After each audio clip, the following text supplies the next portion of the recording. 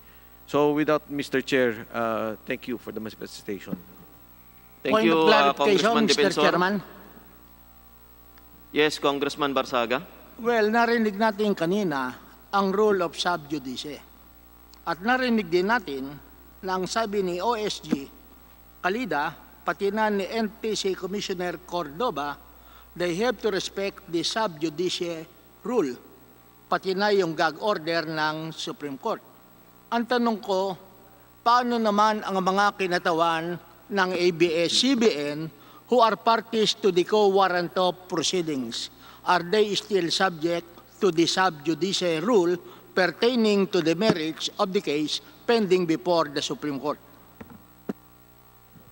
Congressman P.D. Barsaga, our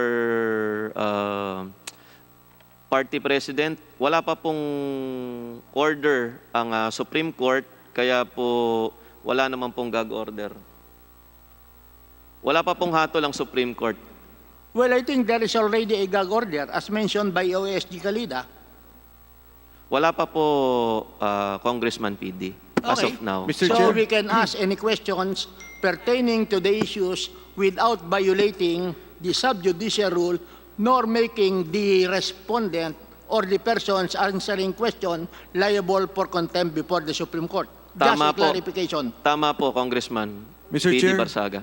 may we request the legal of ABS-CBN to kindly reply so that it may not be construed that the committee is the one speaking for them as regards the question of the Honorable Barsaga on the question of sub judice, Mr. Chair. Congressman Mike Defensor, bibigyan po natin ng oras ang ABS-CBN na sumagot mamaya tungkol po sa issue po na yan. Pabayaan po muna nating ma-recognize ngayon bago po tayo magpatuloy si Congressman Marcoleta para sa kanyang maikling summary. Maraming salamat po. Congressman Marcoleta, you're now recognized. Maraming salamat po sa dalawang chairman natin na gumagabay sa atin sa umagang ito sa pagsusuri ng usapin tungkol sa ABS-CBN. Narinig po natin ang ating mga kasamahan dito. Ito pong may mga akda tungkol sa advokasya na bigyan ng panibagong prangkisa ang ABS-CBN. Sa panig po naman nung mga nag-advocate nung sila ay hindi na dapat bigyan ng prangkisa, ako po naman ang tumatayong nagre-representa sa kanila. At bilang sa ganung opinyon, gusto lang bigyan ko ng paglilinaw ang mga ilang nabanggit ng ating mga kasamahan tungkol sa kanilang advocacy na magkaroon pa ng bagong prangkisa ang ABS-CBN. Nabanggit po ng isa nating kasama na ito pong mga aligasyong aking sinabi nung nakaraang linggo, at ganito po ang kanyang pagkakasabi, no legal basis in law and in fact. Mr. Chair, ako po makikiusap sa ating mga kasama na sana ay iwasan ang ganung mga panalita sapagkat kung sakasakali man yun ang interpretasyon ng inyong kasama rito, this representation, mabuti po siguro na galangin natin ang bawat isa.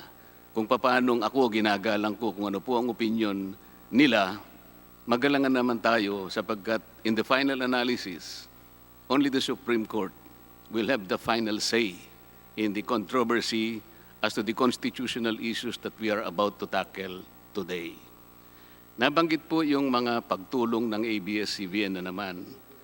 Ang ABS-CBN ay nandoon kapag may sunog, may baha, may lahar, pagputok ng bulkan at iba't iba pang uri ng kalamidad na kung saan nakatutulong ang ABS-CBN. Wala pong aagaw sa inyo nito. Ang inyo pong pagtulong ay mananatiling kasama po ng inyong kasaysayan hanggang saan man tayo makarating. Hindi po yun ang punto. Uulitin ko po, ang punto natin dito, ang gagawin pong nating pagtulong sa ating mga kababayan sa lahat ng pagkakataon ay kinakailangan nating ilagay sa lugar. Wala pong magandang pagtulong, walang magandang ibibigay sa ating bansa kung ang pagtulong po ay gagawin natin sa pamamagitan ng paglabag sa ating mga batas. Ito lamang po. Mr. Chair, just Sandali point of lamang order. Po, sapagkat ako po, Mr. Chair. nasa akin po Congresswoman ang... Franz Castro, the floor belongs to Okay, just a Congressman Marcoleta. Please point of give order, him Mr. Chair. the Kasi proper po dito award. sa agenda natin, wala naman po nakalagay dito ng summarization nung ginawa natin. Yung Congressman... pong sinasabi po ni Congressman Marcoleta, ay parang sa interpellation na lang po niya isabihin. Kasi Congressman, nabigyan na natin po siya ng Franz Castro. pagkakataon Session last suspended. time.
Pwede na po akong magpatuloy, Mr. Chair. Hearing resume.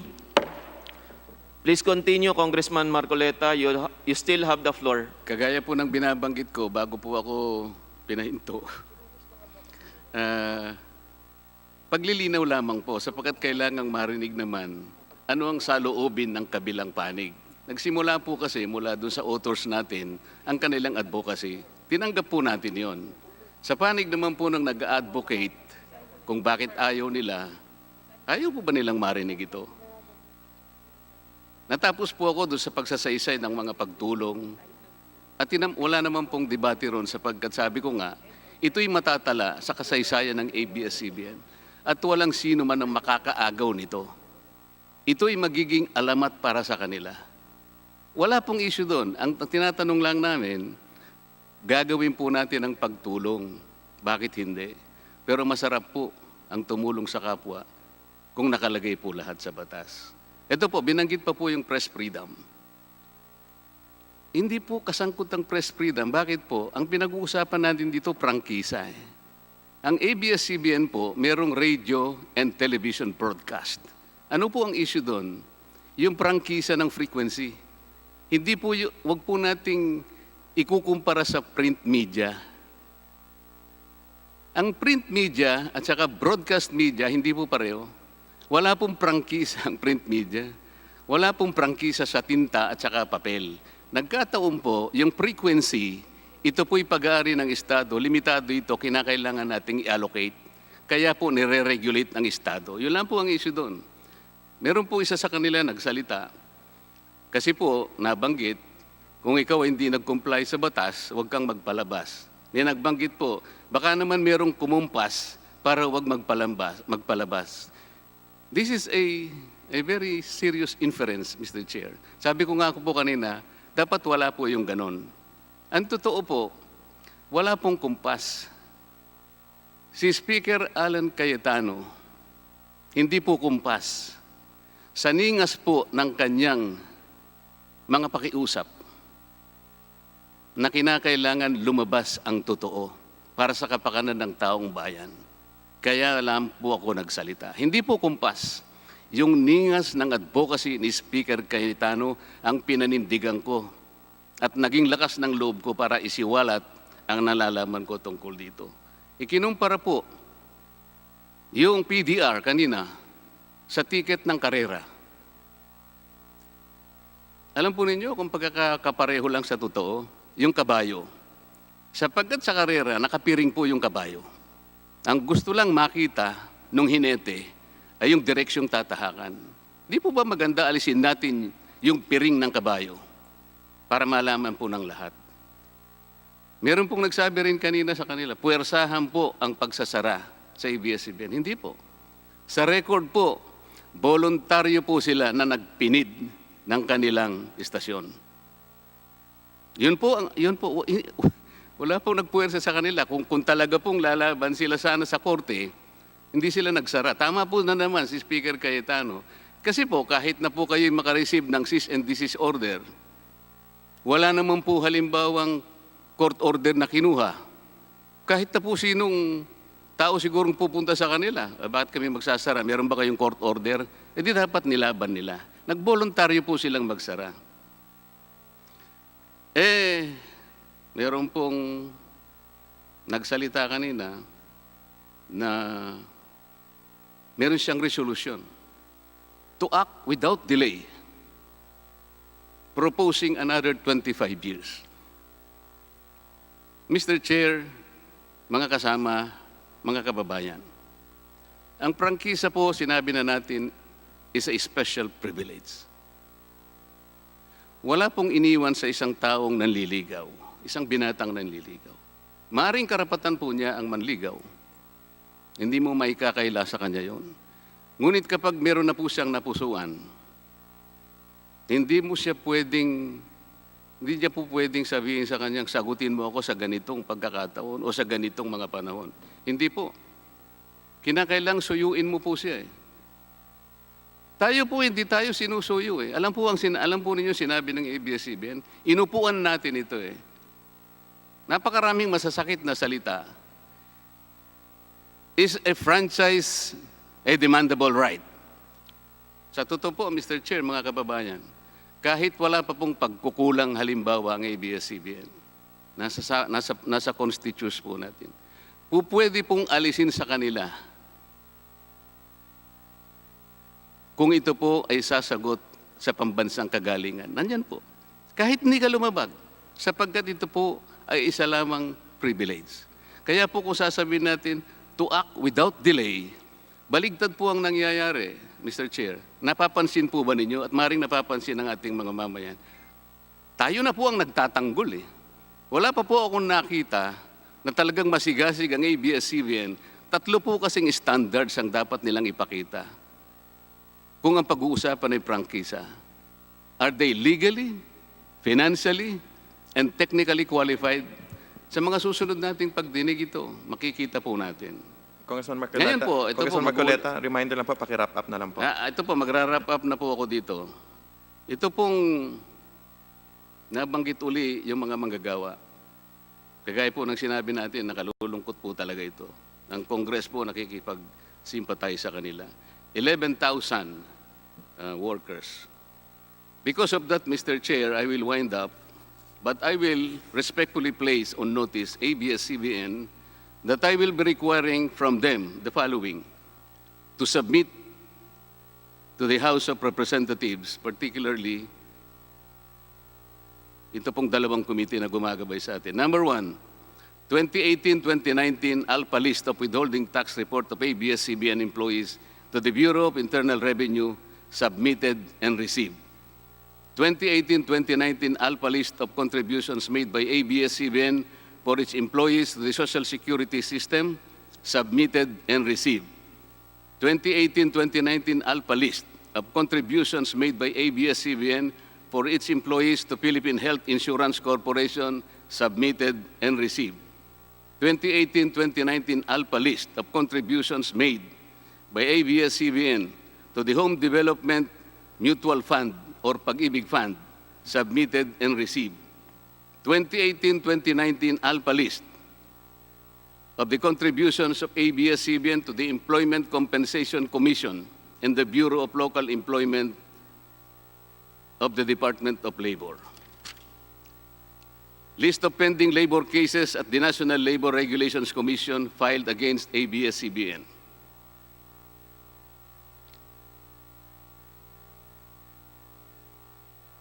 Magkakaalaman na po tayo kung totoo po talaga yung 11,000. Kung hindi po nila isasubmit, Mr. Chair, I will ask the offices I mentioned here, subpoena duces tecum ad testificandum. Maraming salamat po, Mr. Chair. Thank you. Congressman Marcoleta, noted on your request, paki-comply na lang po, submit sa committee para mabigyan din po yung mga members. Congressman Garbin? Thank you, Mr. Chair. In the previous hearing, we laid down the rules of procedure to be observed by the joint committees. The Speaker said that he promised that the joint committee shall have fair, impartial, and comprehensive hearings and will allow thorough presentation and precision of the evidence with regard to the franchise application of ABS-CBN. Ngayon ho, naglaan tayo ng hearing and sa bawat issue na kailangan talakayin. In each hearing for a particular issue, unang magpipresenta po ang ABS-CBN at pagkatapos ay susundan ng mga tao partidong kontra dito. Both ABS-CBN and the respective oppositors can present their side by themselves through a representative like a lawyer or official. The parties will be allowed to present documents, audiovisual presentations, and witnesses during the hearing. The affidavits will be read, and documents and ABPs will be shown during the hearing. The affidavits of the witnesses shall serve as their testimony. The members of the Joint Committee can question or examine all witnesses and the presenters of documents and audiovisual presentations to determine their authenticity and the truth of the matters alleged therein. Each members of the committee can ask questions, and they are limited to 3 minutes per round. Inaasahan natin na ang lahat ng members ng Joint Committee at buong Kongreso, gayon din ang mga partido, witnesses at resource person, kabilang ng lahat ng ating mga bisita sa Kongreso, na sundin at igalang ang mga patakaran na hinahain ng Joint Committee upang matiyak at maayos at makatarungan ang pagdinig ng franchise application ng ABS-CBN. all the members, Mr. Chair, will furnish a copy of the said rules of procedure. In fact, a digital copy of it is in the Viber group of this committee. I now move for the adoption of the rules of procedure. There's a motion. Second Duly the seconded. motion. Without any objections, motion is approved. Paglilinaw lang, Mr. Chairman. Kong And this Barsaga. would be prejudicial to our discussion. Napag-usapan natin kanina ang rule of sub judice. Kung sakali ba magpe-present ang ABS-CBN at magtatanong ang ating mga kasama dito sa Kongreso, pwede bang sumagot ang ABS-CBN at hindi nila i-invoke ang sub judice rule? Tama po, Congressman PD Barsaga. Maaari pong sagutin ng ABS-CBN lahat ng katanungan na kaugnay sa prangkisa sapagkat ito po ay prangkisa at ito po ay batas. Sa madaling sabi, kung hindi nila sasagutin at sasabihin nila, I want to respect the sub-judice rule, otherwise I may be charged by contempt by the Supreme Court, hindi natin tatanggapin yung dahilan na yon ng ABS-CBN. Hindi po natin tatanggapin at sila po ay nanganganib na ma-contempt dito sa hearing na ito. Maraming salamat. Bago po tayo magpatuloy sa ating hearing, the chairman recognized the presence of Congressman Strike Revilla via Zoom.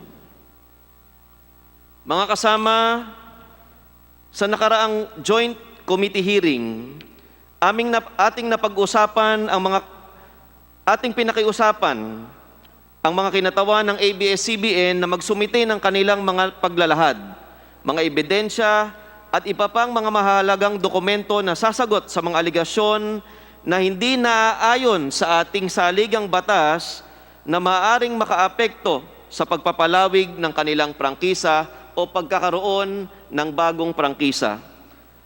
Maaari ko po bang matanong ang ating committee secretary kung nakapagpasa ang ABS-CBN ng mga kaukulang dokumento? Comsec. Yes, sir. ABS-CBN has submitted the requested documents last Thursday. The issues brought before, during the previous hearing, and we expect that ABS-CBN will be able to answer the following. Una, whether or not the acquisition of ABS-CBN by the Lopez family after the EDSA revolution was in accordance with the Constitution. Pangalawa, whether or not the ABS-CBN application violate the 50-year constitutional limitation for a franchise. Sa pagkakataon pong ito, ibinibigay na po natin ang pagkakataon sa ABS-CBN upang kanilang mairepresenta ang kanilang nakahandang dokumento, ebidensya at kanilang mga argumento. Pinagbibigay alam ko po sa lahat ng ating mga piling panauhin na patakaran ng Kamara de Representante o House of the People na kayo ay magsalaysay under oath na ginawa niyo po na kanina. Kung kayo ay sumang-ayon, maaari na po kayong maglahad ng inyong mga dokumento at mga ebidensya at ng inyong mga argumento. ABS-CBN, you're now recognized. Thank you, Mr. Chair. The Honorable Chairman of the House Committee on Legislative Franchises, Congressman Franz Alvarez. The Honorable Chairman of the House Committee on Good Government, Congressman Jose Antonio C. Alvarado. The Honorable Speaker of the House, Alan Peter Cayetano. The Honorable Majority Floor Leader, Martin Romualdez. The Honorable Members of this committee, the Honorable Members of the House present, at the plenary and on Zoom, good morning. Sa agenda po ng komite, 4 na bagay po ang tatalakayin namin ngayong araw. Unang-una, sinabi po nung isang linggo, di na po dapat buhayin muli ng Kongreso ang prangkisa ng ABS-CBN sapagkat ayon po sa ating saligang batas, ang buhay ng prangkisa ay di dapat lumagpas ng 50 taon. Ang nakasulat po sa saligang batas, Article 12, Section 11, ay no franchise shall be granted except to citizens of the Philippines, nor shall such franchise be for a longer period than 50 years. Malinaw po ang kahulugan nito na bawat prangkisang ibinibigay ng Kongreso ay hindi pwedeng lumampas ng 50 years. Pero wala naman pong sinasabi na ang buhay ng isang kumpanya ay may limitasyon na 50 years. Pwede naman pong bigyan ng panibagong prangkisa. Ang patunay po nito ay ang mga kumpanyang nabigyan ng prangkisa ng Kongreso. Makikita po ninyo sa listahang ito ang mga halimbawa ng mga kumpanyang nag-ooperate ng lampas 50 years pero nabigyan pa rin ng panibagong prangkisa. Ang sinasabi sa saligang batas ay ang isang prangkisa ay hindi maaring tumagal ng lampas 50 years, pero hindi po nito sinasabi na pag-abot mo ng 50 years ng serbisyo, hindi ka na pwedeng magpatuloy ng serbisyo. Ang sinasabi lang po ay kapag nag-expire ang iyong prangkisa, kailangan kumuha ulit ng panibagong prangkisa at ang ibibigay na bagong prangkisa ay hindi pwedeng lumampas ng 50 years. Pangalawa, sinabi din po nung isang linggo na ang dati naming chairman na si Eugenio Lopez III o si Gabby Lopez ay Amerikano at naging Pilipino lamang noong 2002. Nasa 1935 Constitution po na kapag ang iyong tatay o magulang ay Pilipino, ikaw ay isang Pilipino from birth. Si Mr. Lopez po ay pinanganak noong 1952, kaya sakop po siya ng 1935 Constitution. Ang tatay at nanay niya ay parehong Pilipino, kaya from birth, automatic na siya ay isang Pilipino din. Ang sinabi po ng Department of Justice noong 2001, at babasahin ko na lang po ang mismong dokumento, granting the request for recognition as a Filipino citizen of Eugenio Lopez III, it appearing from the within records and the additional documents submitted that he was born in Boston, USA, the legitimate child of Conchita Lao and Eugenio Lopez Jr., both natural-born Filipino citizens, and may therefore be deemed a citizen of the Philippines pursuant to Section 1, Article 4 of the 1935 Constitution. Malinaw po na ang reference nito ay Section 1, Article 4 ng 1935 Constitution na nagsasabi na the following are citizens of the Philippines, those whose fathers are citizens of the Philippines. Totoo po na may US passport si Mr. Lopez. Ito ay dahil ipinanganak siya sa Amerika. At sa batas ng Amerika, kahit hindi Amerikano ang magulang mo, kapag ipinanganak ka sa US, automatic po na may hawak ka rin na American citizenship. Pero ang pagiging American citizen niya at ang paghawak niya ng US passport ay hindi nangangahulugan na hindi rin siya isang Pilipino. Pangatlo, sinabi po, ABS-CBN lets non-Filipinos own its common shares through the issuance of Philippine Depositary Receipts or PDRs. Unang-una po, sa simpleng lengguwahe lang, ang PDR ay hindi isang share o pagmamayari sa ABS-CBN. Malinaw po ito kasi ang humahawak ng PDR ay hindi nakakaboto sa kahit anumang bagay sa pamamalakad ng ABS-CBN. Paano ka magiging isang may-ari kung hindi ka pwedeng bumoto sa anumang bagay na may kinalaman sa pagpapatakbo ng kumpanya? Pangalawa, ang pagbenta po ng PDR sa publiko ay inaprubahan ng SEC noong October 4, 1999. Paano ito magiging labag sa batas kung ang ahensya mismo ng gobyerno ang nagbigay ng permit para ibenta ang mga PDR na ito? At pangatlo po, idinidiin ng ABS-CBN dahil sa mga PDR na ito. Pero ang katotohanan ay hindi lang kami ang nagbenta ng mga PDR. May ibang media company din na nagbenta ng PDR tulad ng GMA. At hindi naman ito naging issue sa pagbigay ng prangkisa nila. Ang pang-apat na issue, sinabi po, bakit tila ura-urada at habang magulo pa ang lahat dahil katatapos lang ng EDSA Revolution, ay biglang napasakamay ng muli sa mga Lopez ang ABS-CBN. Nakabatay po ba ito sa batas? Ito siguro ang pinakamasakit na paratang dahil nga ang ABS-CBN ay sinara ng gobyerno noong 1972 pagkatapos madeklara ang martial law. Hindi po binenta ng Lopez family ang ABS-CBN. Basta ginamit na lang ng iba ang mga facilities ng ABS-CBN na walang binayaran. Kaya hindi po totoo ang paratang na bigla na lang napasakamay muli sa mga Lopez ang ABS-CBN dahil sila naman ang tunay na may-ari nito. Sinabi po na ang pagbalik ng ABS-CBN ay hindi ayon sa batas. Pero unang-una, ang PCGG mismo ang umaksyon na ibalik sa mga may-ari ang Channel 2 noong June 1986. Sa January 1987, nagkaroon ng agreement ang gobyerno at ABS-CBN na isaayos ang pagbalik ng iba pang mga facilities ng ABS na patuloy pang ginagamit ng gobyerno. Itong agreement ay may basbas ng Korte Suprema noong 1989. Base sa agreement na yon, ibinilik ng PTV4 ang iba pang facilities ng ABS-CBN sa 1992. Ito ay 6 na taon pagkatapos nangyari ang EDSA Revolution. Ang mga ahensya ng gobyerno na humawak sa kasong ito ay ang PCGG, ang Office of the President, at ang Korte Suprema. Kaya hindi po totoo na hindi nakabatay sa batas ang pagbalik ng ABS-CBN sa pamilyang Lopez.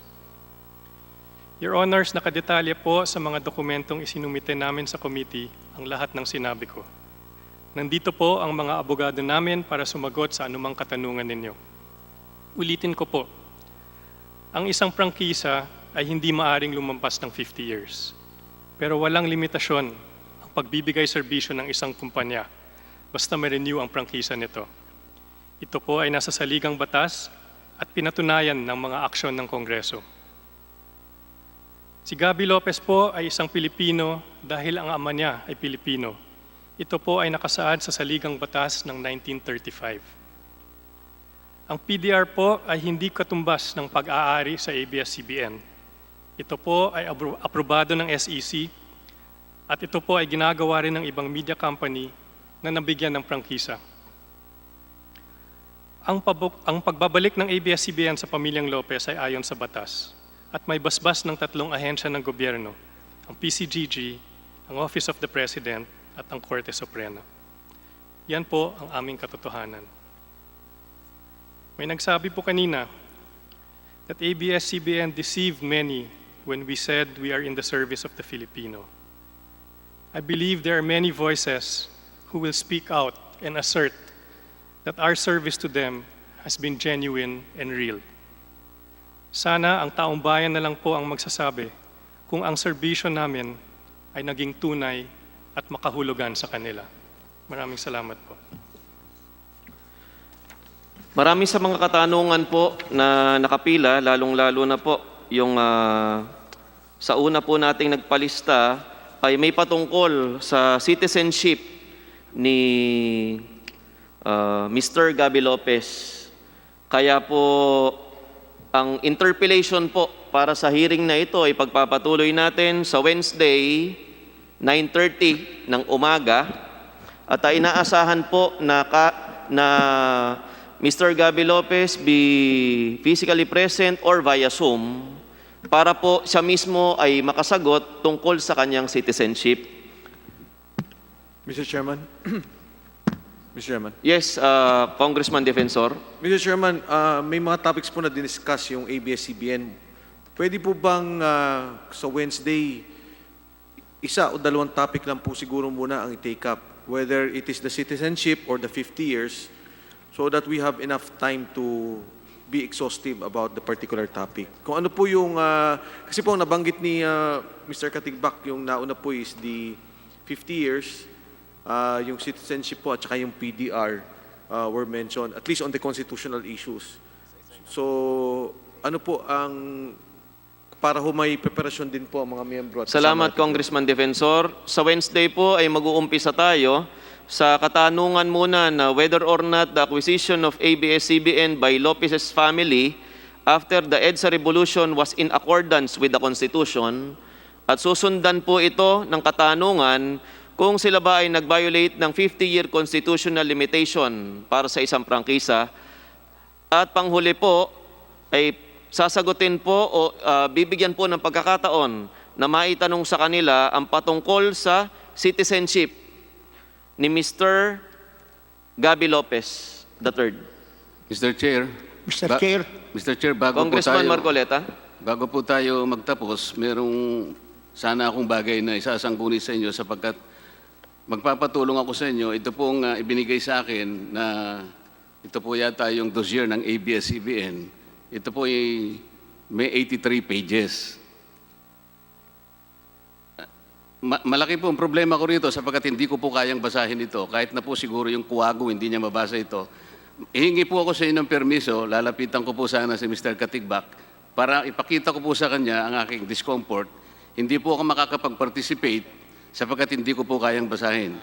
Kapag ka po itong unang 10 pahina ay nabasa niya, mangangako na po ako dito, hindi na po ako sasama sa pagtatanong na ito. Kaya lang po, importante sa akin ito, kailangan bigyan niyo po ako ng permiso, ipakita ko mismo sa kanya sapagkat hindi ko kayang basahin. Congressman Marcoleta, you're permitted after the hearing. Kailangan po naka-record na pinakita ko sa kanya kasi po, sayang naman po kung hindi ko may papakita Magiging parte sa kanya. na po ng interpellation yon, Congressman Marcoleta, and we will guarantee that you, isa ka po sa mga mag-i-interpellate sa ABS-CBN. Paano nga po ako makakapag-interpellate, hindi ko nga po mabasa eh. Ito po yung problema ko, kaya kung gusto ko na po ipakita sa kanya, baka gusto po, meron po silang mas mabuting kopya nito. Okay. The committee secretariat will be directed to get better copy of the documents that that are needed by Deputy Speaker Marcoleta. Mr. Chairman. Yes, Congressman Barsaga. Unang-una, nais ko sanang humingi ng printed or hard copy ng statement ni Mr. Carlo Katigbak. At pangalawa, nais ko ring imungkahi na isama natin as sport issue whether or not mayroon bang paglabag na ginawa ang ABS-CBN sa prangkisa na inisyu ng ating Kongreso. I think this is very important. Maraming salamat po, Congressman Barsaga. Yung una mo pong katanungan ay COMSEC will be directed to give Congressman P.D. Barsaga and all members the needed documents. Sa pangalawa pong katanungan ni Congressman, pangalawang kahilingan ni Congressman P.D. Barsaga, ang amin pong party chairman mula sa NUP ay may ibang issue po iyon at tatalakayin sa mga darating na panahon, Congressman Barsaga. Maraming salamat po. Mr. Chair. Yes, Chair, Congressman Brosas. Yes, just a quick query, Mr. Chair. Mr. Chair, I would like to ask a question sa ABS-CBN po. Kung ano sa tingin nila, kasi kanina it was requested that Mr. Gabby Lopez be present. Ano po? Tatanong ko po sana, for the record, kailangan po ba si Mr. Gabby Lopez dito sa plenaryo sa pag-discuss ng ABS-CBN franchise?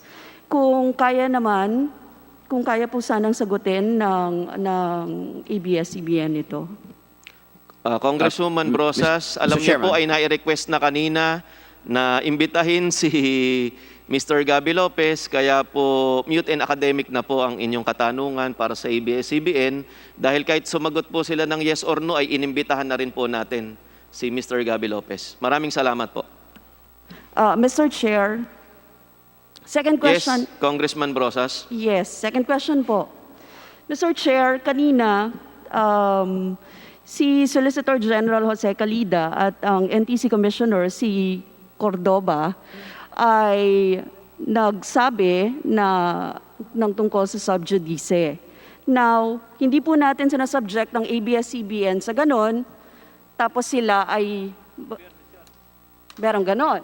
So, anong tingin nyo doon, Mr. Chair? Kasi will they be subject to questioning or interpellation of this plenary or of this committee? Mr. Chair. Congresswoman Brosas, pangatlo o pang-apat na beses ko na pong inulit na hindi po sakop ng sub-judice rule ang usapin ng prangkisa. Pangalawa, iiwasan naman natin lahat ng katanungan na makapag-i-injure po sa kanila. Meron naman pong sapat na isip ang mga kinatawan sa kapulungang ito upang iwasan ang mga katanungan na mag-i-injure sa kaso ni Solgen. Pangalawa po, sinabi ko na rin po sa inyo na Article 6, Section 21 ng Konstitusyon ay nagbibigay sa atin ng kapangyarihan in aid of legislation, kaya po lahat ng ating katanungan sa kanila ay in aid of legislation at malinaw na malinaw sa sikat ng araw na legislation po ang prangkisa ng ABS-CBN. Maraming salamat po, Congresswoman Arlene Brosas. On Yes, the thank you, part Mr. of the Chair. Blue Ribbon Committee, the hearing is now suspended. On the part of the Committee on Legislative Franchises, hearing suspended until Wednesday, 9:30 a.m.